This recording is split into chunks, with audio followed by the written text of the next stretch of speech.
বৈষম্য বিরোধী ছাত্র আন্দোলনে রংপুরে আবু সাইদ নিহত হওয়ার ঘটনায় মানবতা বিরোধী অপরাধের মামলায় ৩০ আসামির বিরুদ্ধে অভিযোগ আমলে নিয়েছে আন্তর্জাতিক অপরাধ ট্রাইব্যুনাল। একই সাথে রোকেয়া বিশ্ববিদ্যালয়ের সাবেক উপাচার্য হাসিবুর রশিদ সহ পলাতক ২৬ আসামির বিরুদ্ধে গ্রেপ্তারি পরোয়ানা জারি করেছে আদালত। মামলার অন্য ৪ আসামি কারাগারে রয়েছে।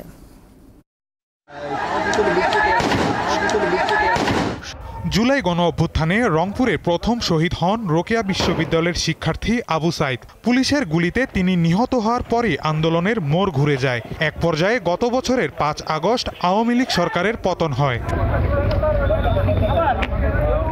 আবু সাইদকে হত্যার ঘটনায় মানবতাবিরোধী অপরাধের অভিযোগ করা হয় আন্তর্জাতিক অপরাধ ট্রাইব্যুনালে। তদন্ত শেষে ২৪ জুন প্রসিকিউশনের কাছে প্রতিবেদন জমা দেয় তদন্ত সংস্থা। এই প্রতিবেদন সোমবার আনুষ্ঠানিক অভিযোগ আকারে ট্রাইব্যুনালে দাখিল করে প্রসিকিউশন। ট্রাইব্যুনাল ২ এর চেয়ারম্যান বিচারপতি নজরুল ইসলাম চৌধুরীর নেতৃত্বে গঠিত ৩ সদস্যের বেঞ্চ শুনানি শেষে অভিযোগ আমলে নেয়। এ সময় মামলার পলাতক ২৬ আসামির বিরুদ্ধে গ্রেফতারি পরোয়ানা জারির আদেশ দেয় আদালত। আগামী ১০ই জুলাই পরবর্তী শুনানির জন্য দিন ধার্য করেছেন।